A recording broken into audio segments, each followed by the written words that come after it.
Ganjam block अधीनस्थ खंडदेउली grammar ग्राम पंचायत कार्यालय सभागृह में उमा स्टेट बैंक शाखा पक्षर पंचायत स्तरीय परिपूर्ति अभियान कार्यक्रम बुधवार अनुष्ठित होता। रिजर्व बैंक ऑफ इंडिया महाप्रबंधक अनिता पट्टनायक जोगदे केन्द्र और राज्य सरकार विभिन्न बैंकिंग सेवा वर्तमान घरे बसी बैंक सेवा पाइपारे बोली मत व्यक्त करते। सीडीओ राहुल कांत, एसबीआई आंचलिक प्रबंधक Shyam Sundar Thakur, LDM Himanchal Behera, SBI CM Harikrishna Behera, स्थानीय सरपंच बैरागी बेहरा प्रमुख उपस्थित थे। जनसुरक्षा योजना अधीन समस्त पंचायत में कार्यक्रम अनुष्ठित होगा सूचना मिली।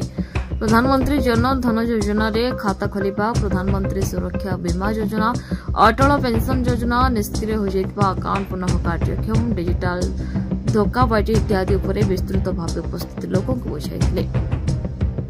एह अवसर में भारत सरकार को प्रधानमंत्री सुरक्षा योजना और जीवन ज्योति योजना रे लाभान्वित हिताधिकारी मानकु 2 लाख टंकार चेक प्रदान करा जायतिला। उमा शाखा परिचालक प्रदीप परिड़ा, आस्का आरपीओ मैनेजर दुर्योधन बेहरा कार्यक्रम संयोजन करथिले। सबु बैंक रो कंट्रोल ऑफिस जो सबु जिल्ला रे प्रत्येक ग्राम पंचायत स्तरीय अभियान होची। सरकारी स्कीम जहाँ स्टेट गवर्नमेंट हो कि सेंट्रल गवर्नमेंट हो तार स्कीम केमती सुविधा सहज रे लोकों पाखरे पहुंचीबो। विकसित ओडिशा नारी शक्ति रो एम्पावरमेंट जोटा आहुरी सशस्त्रीकरण